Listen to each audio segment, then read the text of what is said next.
중동으로 가볼게요. 여기에는 큰 사막이 있는데 완전 깜깜해요. 한 군데만 빼고요. 밝은 주황색 빛으로 빛나는 큰 원인 다바자 분화구예요. 그리고 이건 거대한 가스 버너예요. 몇 년 전 지질학자들은 이곳에서 가스를 발견했고 채굴하기 시작했어요. 하지만 발굴하던 중 지하의 빈 공간을 발견했어요. 그 공간이 무너졌고 분화구를 형성했죠. 축구장 반 정도의 넓이에 5층짜리 건물만큼 깊었어요. 분화구에 갈라진 틈에서 가스가 나오기 시작했어요. 그리고 근처에서 동물들이 종종 풀을 뜯어먹기 때문에 지질학자들은 가스 기류에 불을 붙여 원천을 고갈시키기로 결정했죠. 지질학자들은 불이 하루나 이틀 뒤면 꺼질 거라고 생각했어요. 하지만 지금 이곳에 오시면 지하 세계로 가는 이 문이 여전히 불타고 있는 걸 보실 수 있을 거예요. 그리고 이게 거의 50년 동안 계속되고 있어요. 2013년에 한 남자가 처음으로 불타는 분화구의 바닥으로 내려갔습니다. 그는 그곳에서 다양한 샘플을 수집했고 과학자들은 지구상 어디에서도 찾아볼 수 없는 박테리아를 발견할 수 있었죠. 그 끝도 없이 불타는 프라이팬의 바닥에서 꽤 편안하게 있었던 거죠. 2009년 이탈리아 라큘라에 사는 한 남자가 돌로 된 거리 위에서 깜빡이며 춤추는 불빛을 보았습니다. 그는 즉시 뭘 해야 할지 알고 가족들을 더 안전한 곳으로 이동시켰어요. 불과 몇 초 후 규모 8.3의 거대한 지진이 전 지역을 강타했습니다. 이상한 불빛에 대한 그의 지식이 그와 그의 가족의 목숨을 구했죠. 그럼 그 불가사의한 경고들은 무엇이었을까요? 수세기 동안 사람들은 그 빛을 다른 세상의 것으로 해석했어요. 과학계는 그걸 잘못된 기억이나 마인드 트릭 또는 순수한 상상력으로 여기며 진지하게 받아들이지 않았어요. 감시 카메라와 스마트폰의 도입으로 증거의 양이 엄청나게 증가했어요. 이제 그 연관성이 분명해졌습니다. 불빛이 나타나면 지진이 일어납니다. 그래서 전문가들이 마침내 심각하게 받아들이기 시작했고 진실을 찾기 시작했죠. 하지만 수년간의 연구 끝에 오늘날까지도 지질학자들은 여전히 빛의 근원이 무엇인지 완전히 알아내지 못했어요. 하지만 다음과 같은 5가지 유형을 알아냈습니다. 폭풍 번개 또는 강한 카메라 플래시 같아 보이는 밝은 섬광이 하늘을 밝히는 것.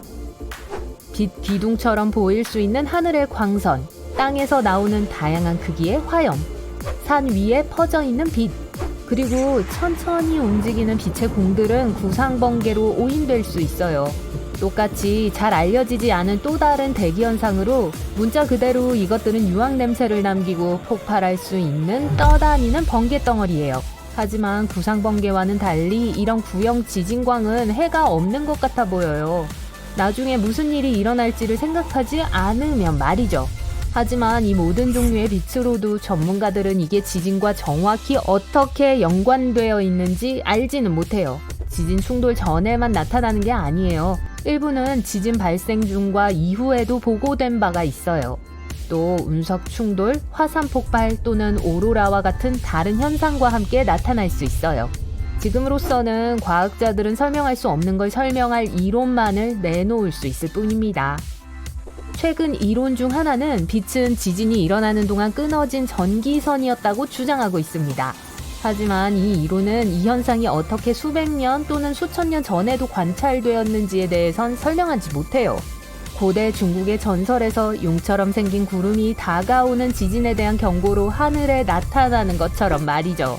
또는 고대 로마 역사학자가 거대한 지진이 일어나기 직전에 폭발하는 거대한 불꽃 같은 빛을 보고한 것처럼요. 전기선 이론은 빠르게 잊혀졌어요. 다른 이론에선 가스가 빠져나가는 것 때문이라고 시사했어요. 지진이 일어나는 동안 지하의 암석들은 압력과 열에 의해 팽창하고 수축합니다. 이렇게 되면 암석들 사이에 작은 공간이 열리고 닫혀요. 다양한 가스들이 이 해로운 구멍들을 통과해요. 예를 들어 라돈이 지진 활동 중에 방출될 수 있습니다. 공기를 이온화시켜 전하를 띠게 만들 수 있어요. 하지만 라돈은 밝은 빛의 불꽃을 만들기에는 충분하지 않아요. 이 이론이 가깝지만 적중하지 않죠. 가장 널리 받아들여지는 이론 중 하나가 지하에서 위로 이동하는 전기에서 오는 것일 수도 있다는 거예요.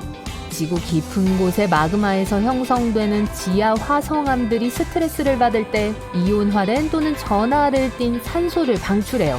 그게 표면을 통과해 대기권으로 이동해 국부적인 전기장을 만들죠. 그게 짧은 가시광선 섬광을 발생시킬 수 있어요.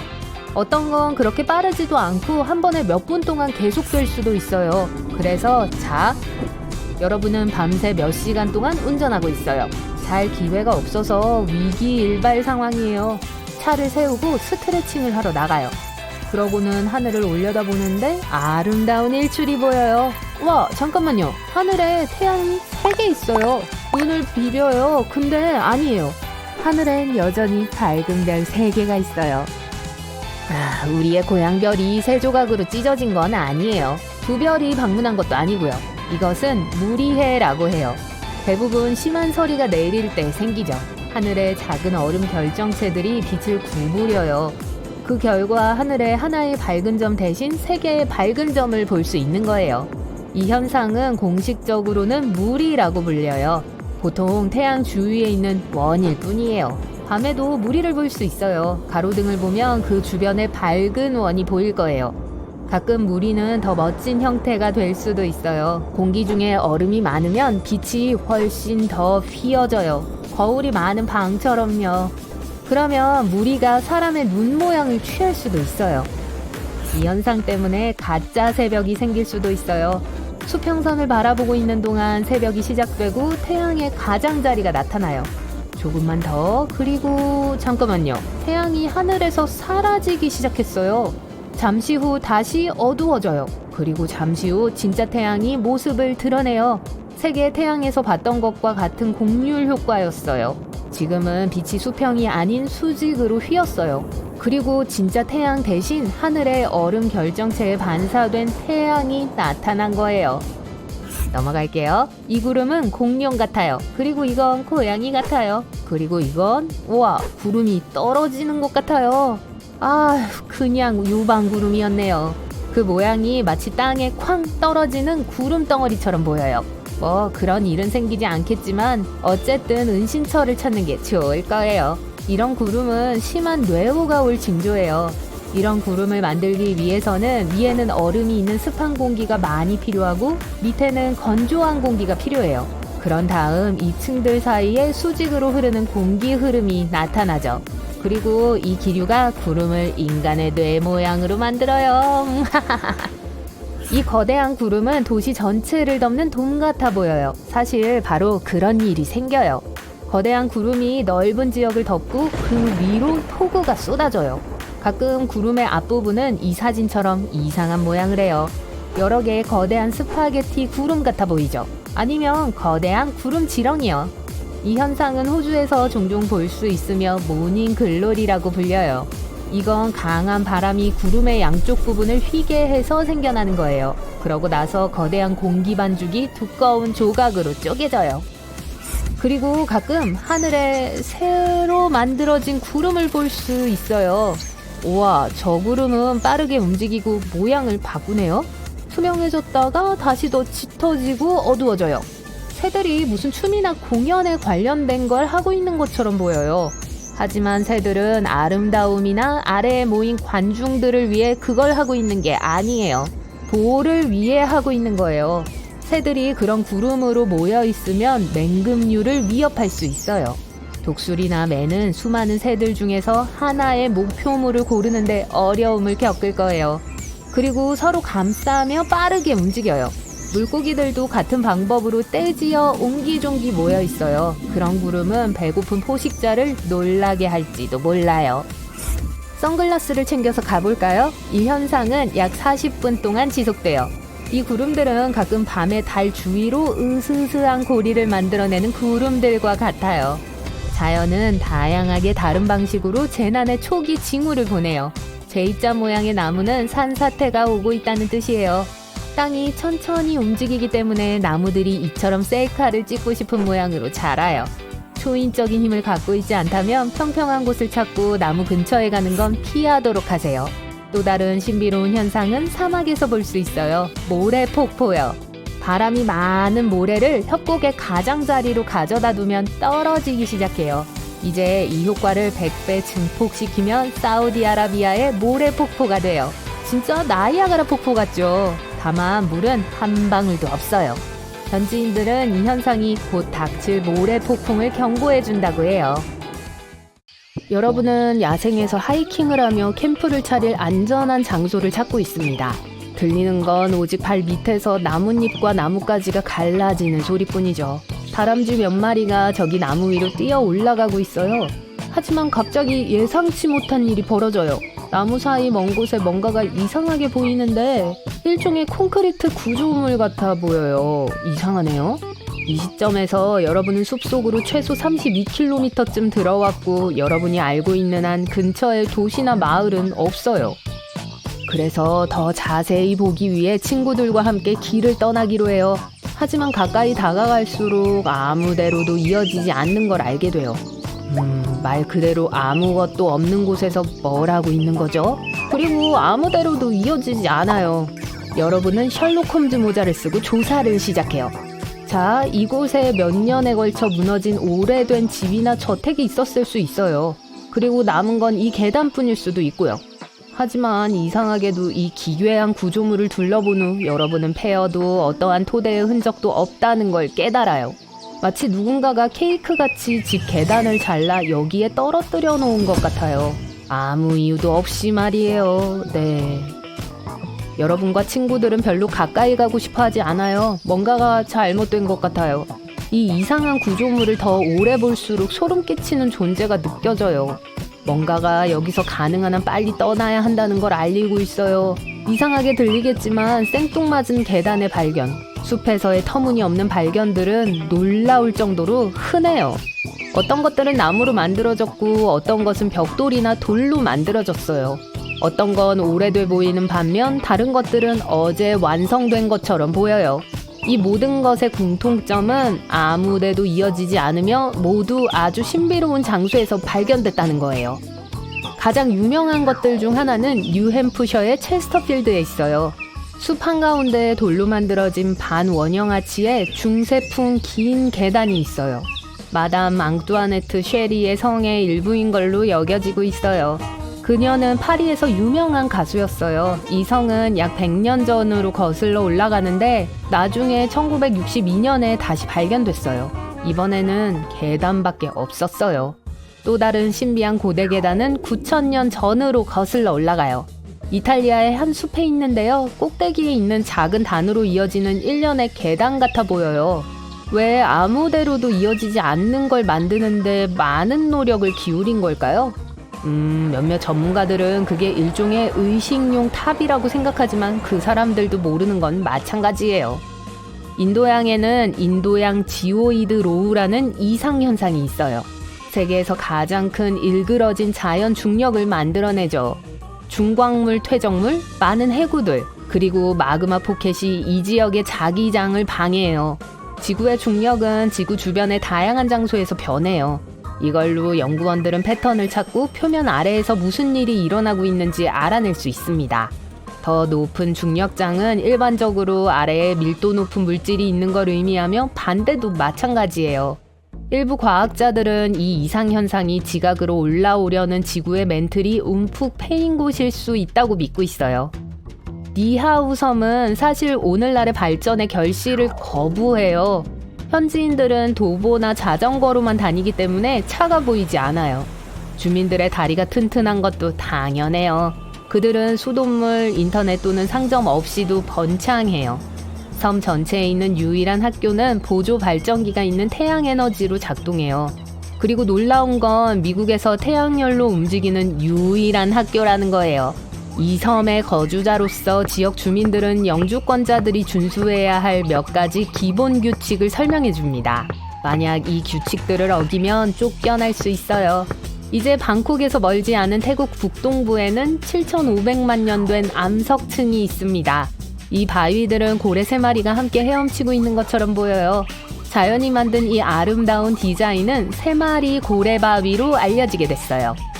수백만 년 전에 이 지역은 사막이었어요. 하지만 땅이 변했죠. 점차적으로 지각판의 움직임과 침식에 의해 사암이 산산조각 났어요. 그런 식으로 이 화려한 대형들이 만들어졌어요.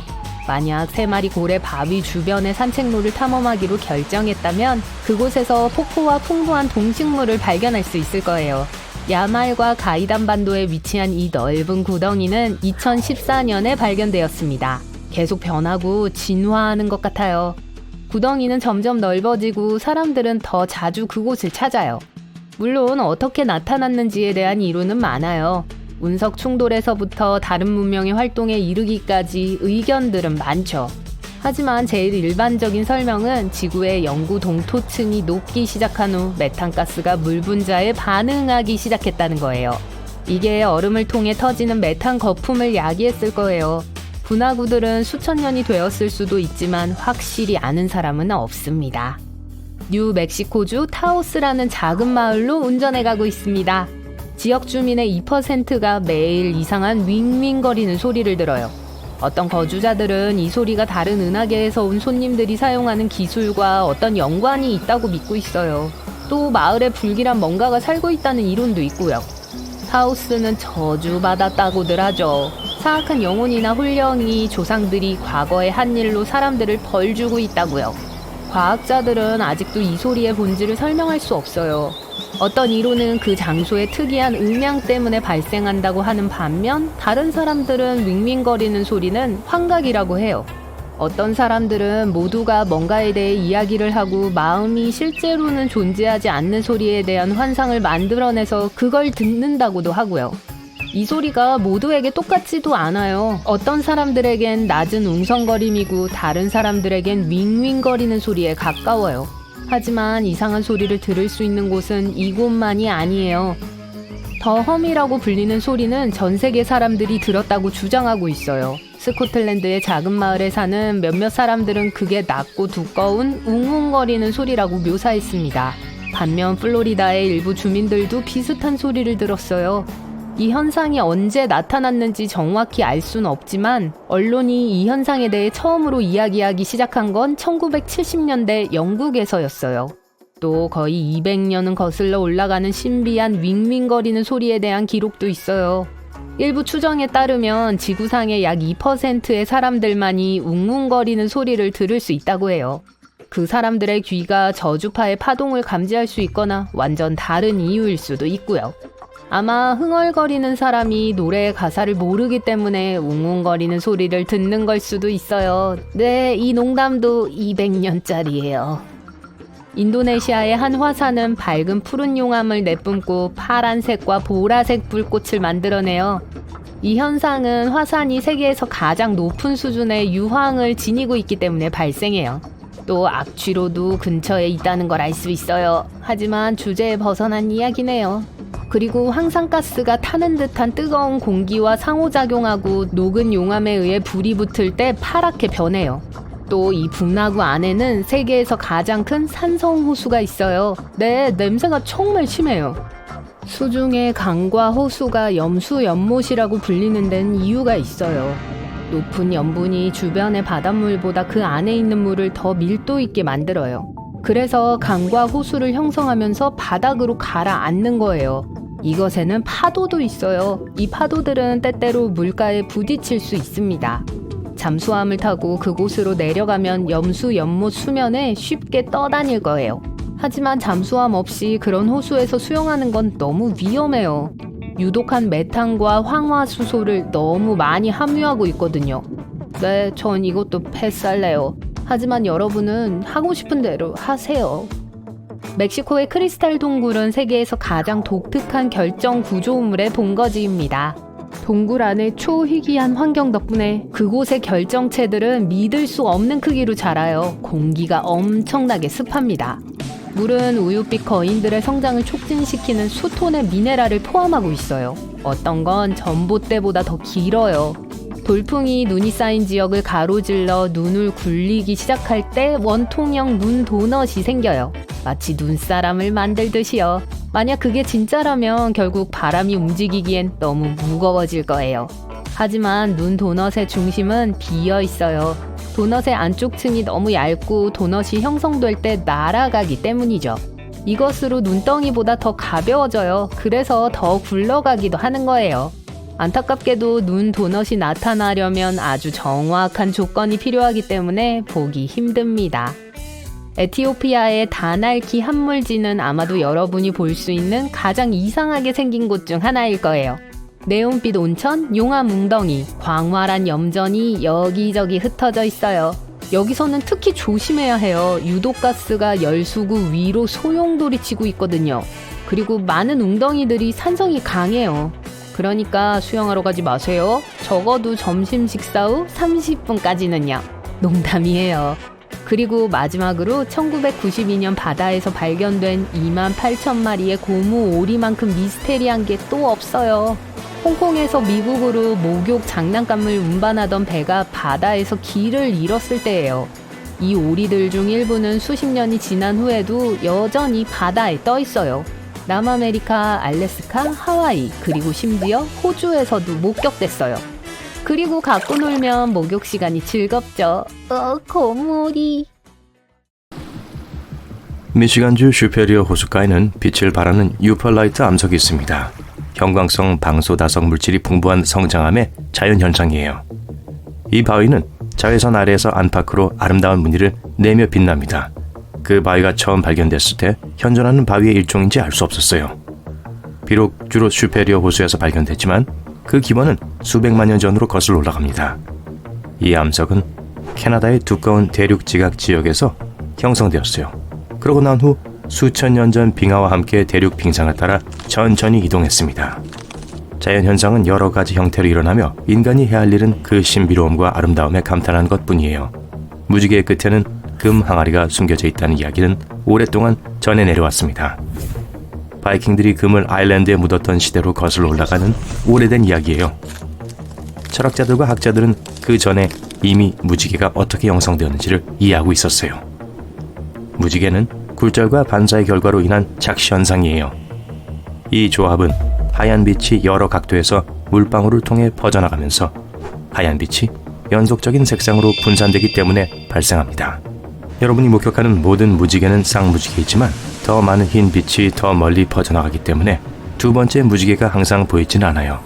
빛은 위쪽으로 빠져나가는데 아래로 향하는 무지개와는 반대 방향이에요. 어떤 문화권에선 북극광이 하늘을 가로지르는 거대한 불려에 의해 만들어졌다고 믿고, 또 어떤 문화권에서는 거대한 고래가 물을 뿜은 것이라고 믿고 있어요. 많은 북부 문화권에선 반가운 소식이 오고 있다는 긍정적인 신호로 여겨졌습니다. 북극광이 어떻게 발생하는지는 신화가 아닌 과학적으로도 여전히 흥미로워요. 1억 4,900만 66만 8,992km 떨어진 태양에 의해 야기된 거대한 태양 폭풍은 하전된 태양 입자의 파동을 우주에서 사방으로 보냅니다. 지구가 이 파동 중 하나와 만나게 되면 자기장과 대기가 반응해요. 태양로부터의 하전 입자들이 지구의 대기권 안에 있는 원자들을 타격할 때 전자들은 더 높은 에너지 상태로 이동합니다. 그러고 나서 더 낮은 에너지 형태로 되돌아갈 때 북극과 남극의 오로라를 만들면서 광자를 방출합니다. 화산은 대자연의 흥미로운 모습이에요. 뜨거운 녹은 암석, 화산재, 그리고 가스가 지구 표면의 계구부에서 새어나올 때 형성돼요. 녹은 바위와 재가 식으면서 굳어지고 더 폭발하면서 화산이 형성되고 더 많은 재를 하늘로 밀어냅니다. 번개와의 조합으로 인해 화산에서 발생하는 자연현상 또한 장관입니다. 화산이 땅 가까이에서 밀도가 높은 화산재 구름을 내뿜을 때 입자들이 서로 마찰하고 정전기를 만들어내는데 이건 화산 위쪽에서 번개가 치게 만들어요. 화산재 구름이 성층권을 향해 더 높이 올라가면서 부딪히는 얼음 입자가 큰 번개를 만들 수 있습니다. 이 조합은 정난운이 번개를 만드는 방식과 비슷해요. 뇌운은 보통 태양이 지구와 대기를 적절한 조건으로 충분히 가열한 늦은 오후에 발생합니다. 따뜻하고 습한 공기가 차가운 공기로 올라와서 응결이 발생하고 냉각된 물방울을 대기로 보내고 그곳에서 다시 따뜻해져서 상승해요. 슈퍼셀 네온은 토네이도로 변화할 가능성이 더 높습니다. 따뜻한 공기가 차가운 공기를 통해 상승 기류를 일으키고 사방으로 부는 빠른 바람과 함께 회전하면서 발생해요. 따뜻한 공기가 더 많이 유입되고 회전이 증가함에 따라 대기 중에 강한 바람을 동반한 제트 기류의 차가운 공기는 더 많은 에너지를 제공합니다. 습한 공기는 점점 커지고 지면으로 내려가는 깔때기 구름을 형성하며 토네이도를 일으켜요. 미국은 세계에서 가장 많은 토네이도가 발생하는데 1년에 약 1200번 정도입니다. 또한 가장 파괴적이고 규모가 다른 곳보다 훨씬 커요. 소위 토네이도 골목이라고 불리는 곳에서는 더 심한데, 이곳에서는 로키 산맥에서 중간 수준의 건조한 공기가 유입되고 대륙의 북쪽 절반에서 차가운 공기가 접근합니다. 아틀란티스의 사라진 문명은 공상과학 소설 등에서 사랑받아온 인기 있는 신화였습니다. 많은 장소들이 아틀란티스의 실제 위치라고 이론화되어 있어요. 그 많은 추정된 장소 중 한 곳은 사하라 사막의 푸른 눈, 리차트 구조입니다. 흥미로운 개념이긴 하지만 이 지질학적 구조물은 수백만 년 동안 형성되었어요. 처음엔 화산 활동이 눈 주위로부터 전체 지대를 들어올렸고 시간이 지나면서 침식되고 스스로 붕괴됐어요. 결국 양파겹 같은 바위층과 상공에서 볼 수 있는 큰 눈 모양을 형성했습니다. 놀라운 광경이긴 하지만 아틀란티스가 실제로 그곳에 있었다고 뒷받침할 만한 것은 없어요. 전 세계적으로 분홍색 호수가 있는 곳은 여러 곳입니다. 이 독특한 색상은 소금 함유량이 많은 물에서 적당한 양의 햇빛과 열로 만들어진 결과예요. 오직 특정한 미생물만이 그러한 극단적인 조건을 견딜 수 있어요. 미생물은 카로티노이드를 생산하고 수집해요. 카로티노이드는 햇빛을 흡수하는 것을 돕기 위해 식물 세포에서 발견되는 식물 화학 물질의 한 종류입니다. 미생물이 분홍색 해조류를 만드는 것을 돕고 이 해조류를 먹고 사는 염수 새우도 분홍색으로 변하고 그 새우와 조류를 먹는 홍학의 깃털도 분홍색으로 변합니다. 수십 년 동안 사막에서 움직이는 돌의 수수께끼는 사람들을 당황하게 만들었습니다. 사람만큼 무거운 바위들이 긴 자국을 남기면서 모래를 가로질러 움직였어요. 하지만 관찰했을 때 바위들은 전혀 움직이지 않았어요. 바위의 움직임을 감시하기 위해 첨단 기술이 사용되고 난 후에야 이것이 정교한 장난이 아니고 돌이 살아있는 것도 아니라는 것이 밝혀졌어요. 겨울 동안 녹는 얼음판이 가벼운 바람의 도움으로 돌을 사방으로 움직일 수 있다는 것 발견했어요. 바위들은 분당 5m까지 이동할 수 있어요. 크리스마스 섬개는 1년에 한 번 있는 놀라운 현상의 일부입니다. 개의 이동 기간은 달의 위상과 10월과 2월 사이의 첫 강우량에 의해 결정되지만 정확한 날짜는 예측할 수 없어요. 일단 개들이 신호를 받으면 숲에 있는 집을 떠나 거대한 무리를 지어 바다로 이동합니다. 수백만 마리 홍게 무리가 섬을 가로지르며 길을 막고 바다로 향하는 것을 볼 수 있어요. 그곳에서 개는 알을 낳고 다시 돌아와 내년까지 숲에 머물러요. 크롭서클은 지상에서는 인기 있는 장난이지만 물속에서는 사람들을 속이고자 하는 의도 없이 자연스럽게 발생해요. 수컷 북어는 7일에서 9일 동안 계속해서 구운 모래의 복잡한 무늬를 만들어서 암컷이 자신의 예술 작품에 접근하고 감상하기를 바랍니다. 안타깝게도 일단 목적을 달성하면 복잡한 패턴은 유지되지 않아요. 만들어진 후 곧 사라져서 인간이 발견하는 경우는 매우 드물어요. 이런 이상한 패턴을 최초로 접한 다이버의 반응을 상상해보세요. 사막은 꽃이 자랄 수 있는 최적의 장소는 아니지만 전 세계 사막에서 자라는 비슷한 장미가 있어요. 사막의 장미는 생물학적으로 자라는 꽃은 아니지만 석고나 중형석으로 만들어진 수정 덩어리로 자랍니다. 이 결정체는 장미 꽃잎과 비슷한 모양을 갖고 있어요. 질감과 크기는 사막과 주변 환경에 있는 모래의 종류에 따라 달라질 수 있어요.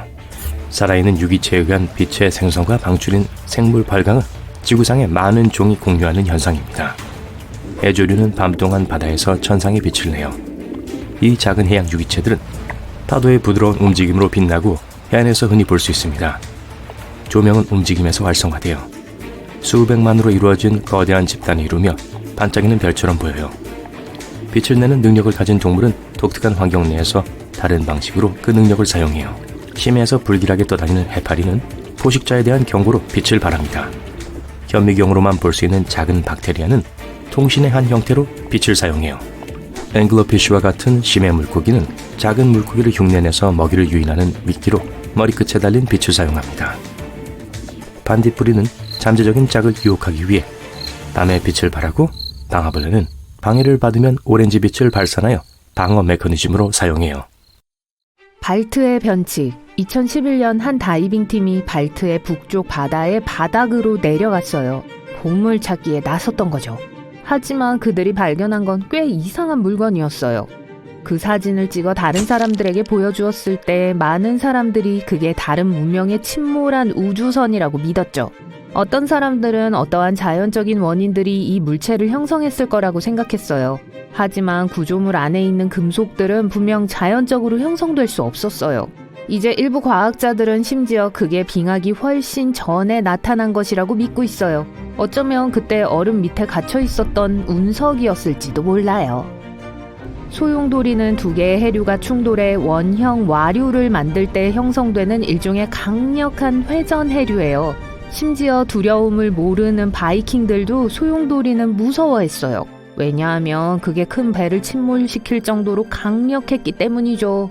이 소용돌이는 오늘날에도 여전히 위험해요. 다행히도 소용돌이의 힘을 견딜 수 있을 만큼 충분히 큰 현대의 큰 배들에겐 위험하지 않아요. 하지만 소용돌이에 빠진 유람선은 보통 큰 배도 꽤 격렬하게 좌우로 흔들릴 수 있는 거대한 파도에 직면해요. 소용돌이는 너무 강해서 수중 블랙홀 같은 걸로 변할 수 있어요. 네, 블랙홀은 차가운 우주 공간에만 존재하는 게 아니에요. 바다에서 소용돌이 치고 있는 우리 고향 행성에서도 찾아볼 수 있죠. 우주에 있는 블랙홀과 유사해요. 왜냐하면 너무 단단하게 압축되어 있어서 걸려든 그 어떠한 것도 빠져나갈 수가 없거든요. 수중 블랙홀은 종종 지름이 150km에 이릅니다. 그리고 만약 여러분이 그중 하나에 들어갔다면 아마 들어간 건지도 모를 거예요. 이 블랙홀들은 소용돌이처럼 작용해요. 하지만 그 크기 때문에 전문가들도 그 경계를 거의 알아볼 수 없어요. 여기 뭔가 편안한 게 있어요. 다음번에 해변에 갈 때는 주의를 기울이세요. 그러면 아마 녹색 섬광이라고 불리는 광학 현상을 보게 될 거예요. 해가 진 직후 또는 해가 뜨기 직전에 볼 수 있을 거예요. 태양이 거의 지평선 아래에 완전히 있을 때 생기는데 그 가장자리가 위쪽이 아직 보이고 있을 때 발생해요. 단 1, 2초 동안 태양의 위쪽 가장자리가 녹색으로 보일 거예요. 그건 태양이 하늘 아래로 이동할 때 여러분은 태양을 대기의 더 두꺼운 부분을 통해서 보고 있기 때문입니다. 지평선 아래로 가라앉으면서 빛은 대기 중에 굴절되거나 휘어져 흩어져요. 이 현상을 더 잘 보기 위해서는 지평선에 구름이나 연무가 없는 맑은 날을 기다리세요. 멋진 수영을 기대하고 있었는데 바닷물이 빨갛다는 걸 알게 됐나요? 들어가지 않는 게 좋겠어요. 플로리다는 적조로 유명해요. 특정 미세 조류의 농도가 정상보다 높을 때 발생하죠. 해양과 민물에 있는 수천 종류의 조류는 대부분 동물과 인간에게 무해해요.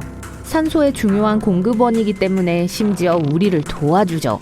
하지만 바다를 붉게 만드는 조류와 같은 어떤 것들은 바다거북, 물고기, 그리고 바다새와 같은 해양동물들에게 아주 위험할 수 있어요. 이런 종류는 통제할 수 없을 정도로 자랄 수 있고 인간에게 해로운 신경독을 생산할 수 있어요. 특히 호흡기 문제가 있는 사람들에게 말이죠. 그런 사람들은 특히 바람이 조류를 해안 쪽으로 밀어낼 정도로 강할 때 적조 지역에서 벗어나야 해요. 화산은 유독가스, 화산재, 그리고 빨갛게 달아오른 용암을 내뿜을 수 있어요. 이것들은 우리들 대부분이 이미 알고 있는 가장 명백한 위험 물질들이죠. 하지만 해저 화산은 나름대로 아주 까다로울 수 있어요. 가끔 얕은 물에 있을 때 바위의 잔해와 증기를 수면 높이 날려 자신들의 존재를 드러내요. 해저 화산은 무제한적인 물의 공급으로 둘러싸여 있기 때문에 육지에 있는 화산들과 다른 행동을 할 수 있어요. 폭발할 때 바닷물은 활동하고 있는 해저 분출구로 들어가요. 용암이 얕은 해저를 가로질러 퍼질 수도 있고 때로는 육지 화산을 통해 바다로 흘러 들어가기도 해요.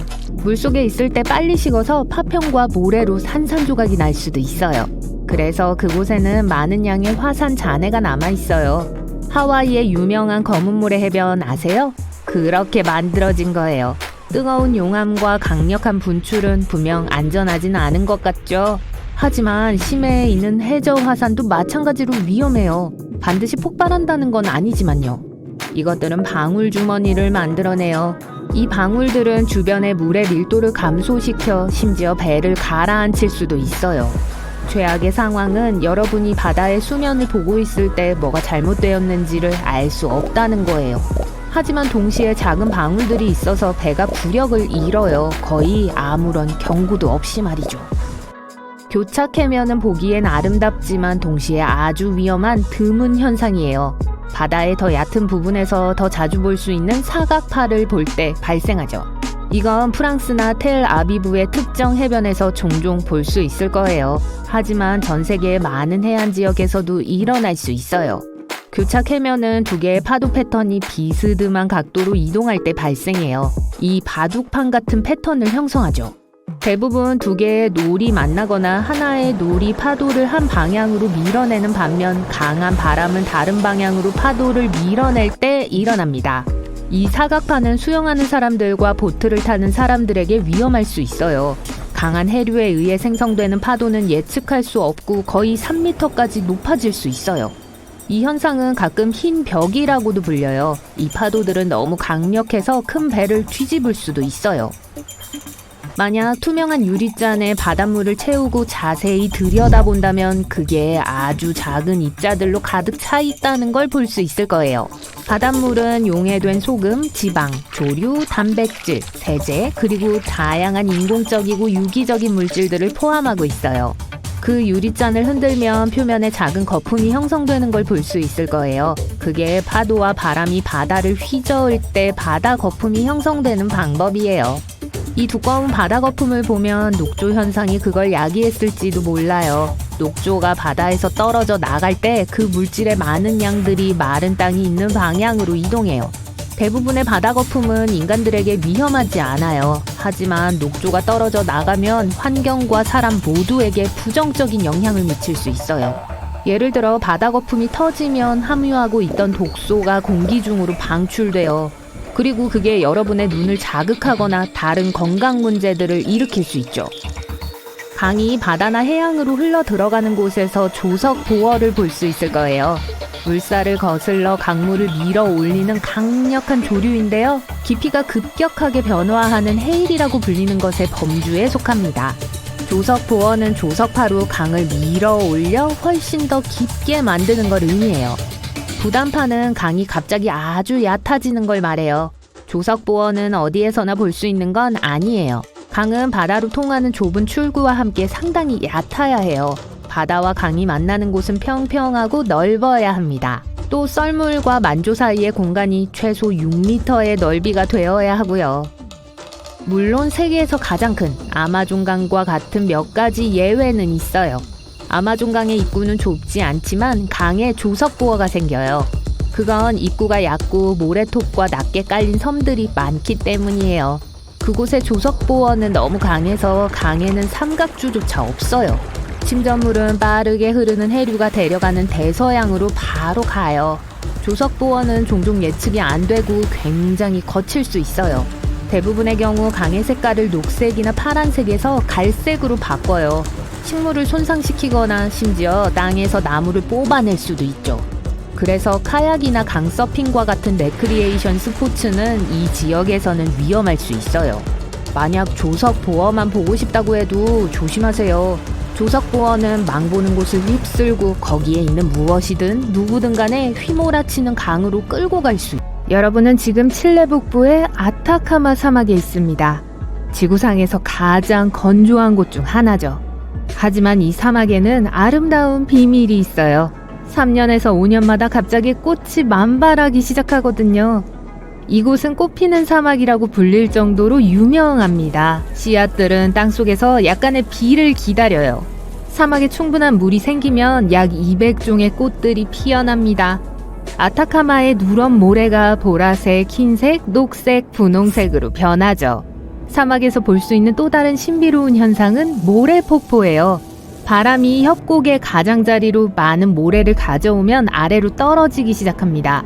이 효과를 100배 증폭시키면 사우디아라비아에 있는 것 같은 모래폭포가 생겨요. 정말 나이아가라 폭포 같아요. 물은 한 방울도 없어요.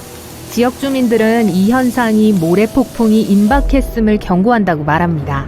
엘프링 혹은 픽시링이라고 알려진 요정의 고리는 초원과 숲이 우거진 지역에 버섯이 신비로운 원형으로 자라는 현상이에요. 왜 요정의 고리가 거의 완벽한 원형인지에 대해서는 많은 논쟁이 있어요. 어떤 미신에 의하면 요정들의 춤이 땅을 태워 버섯이 빨리 자라게 하는 것이라고 해요. 남부 인도에서 2001년 7월과 9월 사이 사람들은 역사상 기록된 가장 이상한 기상현상 중 하나를 목격했습니다. 붉은 비가 내렸어요. 전형적인 폭풍우라고 생각했던 것이 많은 사람들을 충격에 빠뜨렸어요. 비의 색깔은 옷에 물을 들일 정도로 밝았어요. 녹색, 노란색, 갈색, 그리고 심지어 검은색 같은 다른 색깔도 있었습니다. 우기가 한창일 때 붉은 비가 내리기 시작했고 몇 주 동안 주기적으로 내렸어요. 연구원들은 이 특이한 비가 먼지나 녹조에 의해 색깔을 띠게 된다는 걸 발견했어요. 그러니까 이 비를 맛보려고 하지 마세요. 과학자들은 어떻게 녹조가 하늘 위로 올라갔는지 완전히 알지 못합니다. 그래서 이런 현상은 더욱 불안하게 느껴져요. 노르웨이 중부 시골 헤스달렌 계곡 위에 사는 사람들은 종종 하늘을 가로지르는 흰색, 노란색, 빨간색에 떠다니는 불빛을 목격합니다. 그 불빛은 낮과 밤에 모두 나타나며 80년대에는 한 주 동안 15번에서 20번 발견된 적도 있어요. 헤스달렌의 빛은 몇 초 동안 지속되지만 때때로 1시간 이상 지속될 수도 있어요. 불빛은 떠다니거나 심지어 흔들리는 것처럼 움직여요. 어떤 과학자들은 이 불빛의 원인이 이온화된 철분 먼지 때문이라고 믿고, 또 어떤 과학자들은 나트륨, 산소, 수소를 포함하는 연소 때문이라고 해요. 또 어떤 사람들은 미확인 비행물체라고도 주장합니다. 스노우 도넛은 가장 보기 드문 기상학적 광경 중 하나인데 그 현상을 위해서는 완벽한 기상 조건이 필요하기 때문이에요. 로키 산맥과 같은 눈 덮인 산간 지역에서 발견되고 바람, 온도, 눈, 얼음, 습기가 모두 적합할 때만 우리가 이 경이로운 고리들을 목격할 수 있어요. 땅에 젖은 눈의 얇은 층이 필요해요. 그 층 아래에는 얼음이나 가루, 눈이 있어야 합니다. 그리고 도넛을 마치 눈덩이처럼 언덕 아래로 굴릴 만큼 충분히 강한 바람이 불어야 해요. 일단 구르기를 멈추면 야구공 크기이거나 자동차 타이어만큼 클 수 있어요. 모두 바람이 얼마나 강한가에 달려있죠. 새로 형성된 스노우 도넛은 오래 지속되지 않으니까 얼른 카메라를 가져오세요. 그리고 머리 조심하세요. 여러분은 지구상의 다른 행성과 비슷한 생태계와 대기를 가진 곳이 있다는 걸 믿을 수 있나요?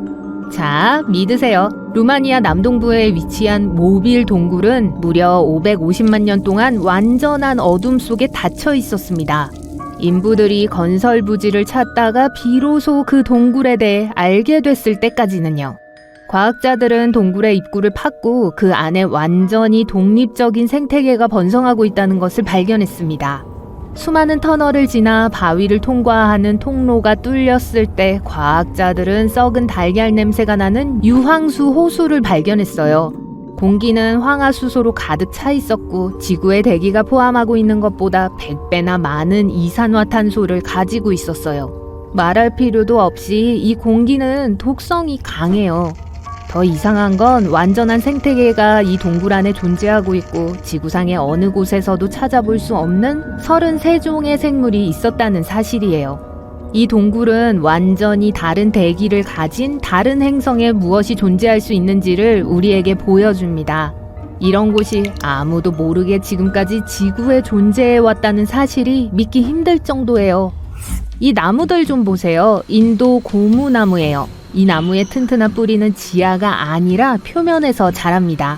특수한 틀과 고정장치의 도움으로 사람들은 이 뿌리가 자라는 방식을 조절하는 법을 배웠어요. 나무가 작은 구덩이 옆에 있다고 가정해보세요. 이 구덩이의 한쪽 끝에서 다른 쪽 끝까지 다리를 만들어야 해요. 자라나는 나무 뿌리를 필요한 방향으로 향하게 하세요. 시간이 지남에 따라 뿌리가 땅속으로 침투하여 끝없는 폭우 속에서 튼튼해집니다. 다리 하나를 만드는데 약 15년이 걸려요. 여기 생명의 나무라고 불리는 또 하나의 놀라운 나무가 있습니다. 바레인의 사막에서 자라요. 그 나무는 수킬로미터의 모래에 둘러싸인 이 모래 언덕 위에 400년 이상 서 있었어요. 이곳은 굉장히 덥고 습기도 없어요. 그럼에도 불구하고 그 나무는 녹색잎이 있고 계속해서 자랍니다. 지금까지 과학자들은 그 나무가 어떻게 수분과 영양분을 얻는지 아직 알아내지 못했어요. 주변에는 석유가 매장된 곳만 있어요. 지역 주민들은 그 나무가 신성하다고 생각합니다. 생명의 마법과 자연의 힘을 보여주기 때문이죠. 일부 전문가들은 이 모든 것이 뿌리 덕분이라고 확신해요. 뿌리가 매우 깊어서 지하 수원에 도달할 수 있을 거예요. 지금 여러분은 밤새도록 몇 시간 동안 운전하고 있어요. 잠을 못 자서 정신이 몽롱해요. 차를 세우고 팔다리를 뻗기 위해 밖으로 나갑니다. 그리고 나서 하늘을 올려다보고 아름다운 일출을 봐요. 잠깐만요. 하늘에 태양이 3개 있어요. 눈을 비비지만 그대로예요. 하늘에는 여전히 3개의 밝은 태양이 있어요. 우리 태양이 3개로 분열된 게 아니에요. 태양이 2개 더 생긴 것도 아니에요. 이 현상은 선독이라고 불립니다. 주로 심한 서리 동안 발생해요. 하늘의 작은 얼음 결정이 빛을 휘게 하죠. 결과적으로 하늘에서 하나 대신에 3개의 밝은 점을 볼 수 있어요. 이 현상은 공식적으로 후광이라고도 해요. 보통 태양 주위에 있는 원을 가리키죠. 심지어 밤에도 후광을 볼 수 있습니다. 가로등을 보면 불빛 주변에 있는 밝은 원을 볼 수 있어요. 때때로 후광은 더 화려한 형태를 띨 수 있습니다. 만약 공기 중에 얼음이 많다면 빛이 훨씬 더 휘어져요. 마치 거울이 12개 있는 방 안에 있는 것처럼요. 그러면 후광이 사람의 눈 모양으로 보이기도 합니다. 이 때문에 가짜 새벽 현상이 발생할 수 있어요. 지평선을 보고 있는데 새벽이 시작되고 태양의 가장자리가 나타나기 시작해요. 조금만 더? 그런데 잠깐만요. 태양이 하늘에서 녹기 시작해요. 잠시 후 다시 어두워집니다. 그리고 불과 1분 후에 진짜 태양이 얼굴을 드러냅니다. 이것은 3개의 태양에서 본 것과 같은 빛의 공률 효과예요. 이번에는 빛이 수평이 아닌 수직으로 휘어집니다. 그리고 진짜 태양 대신에 하늘에 있는 얼음 결정체에 반사된 태양의 모습이 나타나죠. 하지만 지평선에 3개의 태양이 뜨는 일출은 실제로 존재합니다. 지구에서는 아니지만요. 340광년 떨어져 있는 곳이에요. 중심에 태양보다 거의 2배 큰 별이 숨어있는 항성계가 있어요. 2개의 작은 별이 이 거인 주위를 돌고 있어요. 이 이상한 세계에도 행성이 있어요. 그곳에서의 일몰과 일출은 정말로 3개의 태양과 함께 발생합니다. 이런 일몰을 보면서 사랑하는 사람과 공원 벤치에 앉아있는 데이트는 매우 성공적일 거예요. 가장 당혹스러운 자연현상에 대해 이야기하면서 사막에 내린 눈을 언급하지 않을 수는 없을 거예요. 네, 2018년 겨울 지구상에서 가장 건조하고 더운 곳 중 하나인 사하라 사막의 주민들이 잠에서 깨어났을 때 모래를 덮고 있는 두꺼운 눈을 발견했어요. 어떤 곳에서는 모래 언덕 위에 내린 눈의 두께가 38cm에 달했어요. 그러나 기상학자들은 이 흥미로운 현상에 대한 설명을 했습니다. 차가운 공기 덩어리가 최근의 폭풍으로 인한 강수량과 결합되어 비 대신에 눈이 내렸다고 해요. 이 경우에는 뭘 하면 좋을까요? 눈 낙타를 만들까요? 낙타 혹은 하나 아니면 2개? 러시아 발트해 연안에는 수수께끼 같은 국립공원이 있습니다. 춤추는 숲은 지금까지 어떤 과학자도 설명하지 못한 곳입니다. 숲의 소나무는 모두 고리와 나선형으로 꼬불꼬불 굽어 있어요. 그 지역의 모래 언덕을 보다 안정적으로 만들기 위해 소나무를 심었던 60년대 초반이 돼서야 그 모습을 드러냈죠. 한 가지 이론은 불안정한 모래가 나무를 이렇게 꼬이게 만들었다는 거예요. 꼬불꼬불한 나무에 대한 다른 이론들에선 강한 바람 혹은 초자연적인 힘 때문이라고 하고 있습니다. 어떤 사람은 숲에서 긍정적인 에너지와 부정적인 에너지가 만나면서 나무를 꼬이게 만든 거라고 하네요. 지역 전설에 따르면 나무 고리 중 하나를 통해 나무에 올라가는 사람은 수명이 1년 늘어나거나 소원이 하나 이루어진다고 합니다. 이거 마음에 드네요. 엽기적인 나무에 대해 말하자면 이탈리아 피에몬트 지역에서 자라는 나무 한 그루를 빼놓을 수 없죠. 그곳에선 뽕나무 꼭대기에서 벚나무가 자랍니다. 이상한 것은 두 나무 모두 완전 건강하다는 거예요. 토성의 북극에 계속되는 폭풍은 모양이 이상합니다. 육각형이에요. 아마도 바람이 기울기 때문일 것 같아요. 이 구름 패턴의 총 길이는 14,500km로 지구의 지름보다 약 1,800km 더 깁니다. 육각형은 여러 해 동안 관찰되었지만 더욱 신비로워졌습니다. 색깔도 변했거든요. 예전엔 청록색이었지만 최근엔 황금색으로 바뀌었죠. 색이 변하는 이유는 계절이 바뀌면서 극지방이 햇빛에 노출되기 때문이에요. 워싱턴의 오크빌에서 비가 오는 게 드문 일은 아니지만 이 비는 여전히 과학적으로 확실하게 설명되지 않았습니다. 흔한 빗물방울 대신에 하늘에서 투명한 젤리 형태의 빗방울이 떨어졌어요. 이 방울들이 약 58제곱킬로미터에 걸쳐 내렸죠. 이 비에 매우 가까이 간 사람들은 감기 같은 증상을 경험했다고 합니다. 그 방울은 뭐였을까요? 연구원들은 이 방울에 인간 백혈구가 들어있다고 주장했습니다. 이후 실험에서는 핵이 없는 것으로 나타났어요.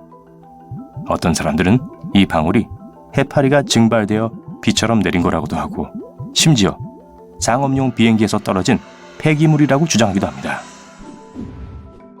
항해하는 바위라고도 알려진 걸어다니는 바위는 외부의 개입 없이 캘리포니아의 데스밸리 국립공원을 가로질러 이동하며 가는 길을 따라 흙과 모래에 긴 흔적을 남깁니다. 움직이는 바위에 다양한 타임랩스 영상 자료가 찍혀 있어요. 과학자들은 심지어 몇몇 바위에 GPS 내비게이션을 설치했고 바위가 상당한 속도로 움직인다는 것을 알아냈습니다. 일부 연구원들은 밤 동안 데스밸리의 어는 듯한 기온 때문에 얇은 얼음이 만들어진 후 낮이 되자 얼음이 녹을 때까지 바위가 움직이게 된 거라고 생각합니다. 아니면 롤링스톤즈 콘서트가 있었거나요? 농담입니다. 시베리아의 바타가이카 분화구는 지하세계의 문처럼 보입니다. 길이는 약 1km이고 깊이는 86m예요. 하지만 성장을 멈추지 않습니다. 깊이가 점점 더 깊어질수록 지하층이 더 많이 노출되죠.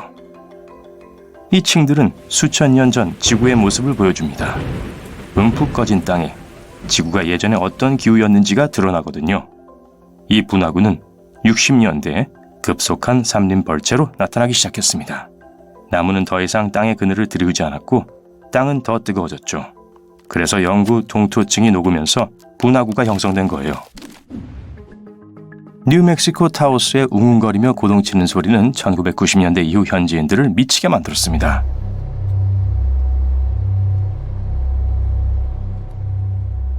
낮은 파장의 웅웅거림은 수면을 방해하고 에너지를 고갈시키죠. 과학자들은 소리의 근원을 찾으려고 노력했지만 여전히 그 원인을 정확히 찾아내지 못했습니다.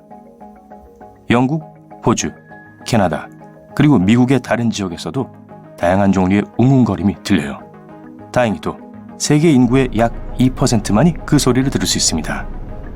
이 웅웅거리는 소리는 기계장치, 청각체계의 여러 가지 장애, 그리고 심지어 동물의 탓으로 여겨지기도 했는데요. 예를 들어 웨스트 시애틀은 웅웅거림을 두꺼비 물고기 탓으로 돌렸습니다. 요정의 고리 혹은 정령의 고리 또는 픽시 고리라고도 알려진 현상은 초원과 숲이 우거진 지역에 나타나는 신비한 버섯고리입니다. 버섯이 거의 완벽한 원형으로 자라는 이유에 관한 많은 논쟁이 있었어요. 어떤 미신은 요정이 춤을 춰서 땅을 태워서 버섯이 빠르게 자라게 한다고 주장하죠. 코스타리카에는 약 300개의 구형의 돌덩이가 있습니다. 현지인들은 그걸 라스볼라스라고 부르는데 단순히 공이란 뜻이에요. 이 돌은 거의 완벽하게 둥근 모양을 하고 있죠. 그들 중 일부는 무게가 각각 16톤까지 나갈 정도로 거대하죠. 이 돌덩이들은 또 각각 다른 재료로 만들어졌습니다. 반려암, 석회암, 그리고 사암으로요. 추장의 집 앞에 일직선으로 배치한 것으로 보고 있지만 정확한 기원은 모릅니다. 어떤 신화에서는 이 돌들이 아틀란티스에서 유래했다고 주장하죠. 만약 여러분이 10월 말에 메콩강을 여행한다면 물에서 솟아오르는 빛나는 공을 볼 기회가 있을 거예요. 현지인들은 이 빛나는 공을 나가의 불덩이라고 부릅니다. 빛의 크기는 다양해요. 불그스름한 공은 불꽃처럼 작은 것부터 농구공만큼 큰 것도 있습니다. 하루에 수십에서 수천 개의 공을 볼 수 있어요. 과학자들은 왜 이런 일이 일어나는지에 대해 확실한 설명을 전혀 하지 못하지만 습지 환경에 의해 방출되는 가연성 가스 때문일 수도 있다고 생각하고 있습니다. 몇몇 미신을 믿는 현지인들은 메콩에 사는 거대한 뱀 때문이라고 확신하고요. 대단한 불덩이에요. 미네소타에 있는 슈페리어 호수 북쪽 해안에는 악마의 주전자로 알려진 공원이 있습니다. 악마의 주전자는 둘로 갈라지는 폭포인데요. 강의 한 부분은 계속 이어지는 반면 다른 한 부분은 땅속 구멍으로 사라집니다. 무엇이든 악마의 주전자에 던진 물체는 다시 나타나지 않아요. 과학자들은 아직도 구멍으로 떨어지는 물이 어디로 가는지 완전히 설명하지 못합니다. 악마의 주전자는 물의 흐름을 추적하는 게 거의 불가능하기 때문에 사람에게 위험합니다. 네, 튜브 타고 놀 곳은 아니라는 얘기죠. 그루니어는 기괴한 짝짓기 의식으로 유명한 물고기입니다. 암컷은 물 밖으로 나와 해안으로 올라가죠. 그리고 알을 낳기 위해 꼬리로 모래 속을 파고듭니다. 알은 모래 속에 숨어 기다리고 있고요. 열흘이 지나 만조가 찾아오면 바다가 새로 부화한 새끼들을 씻어냅니다.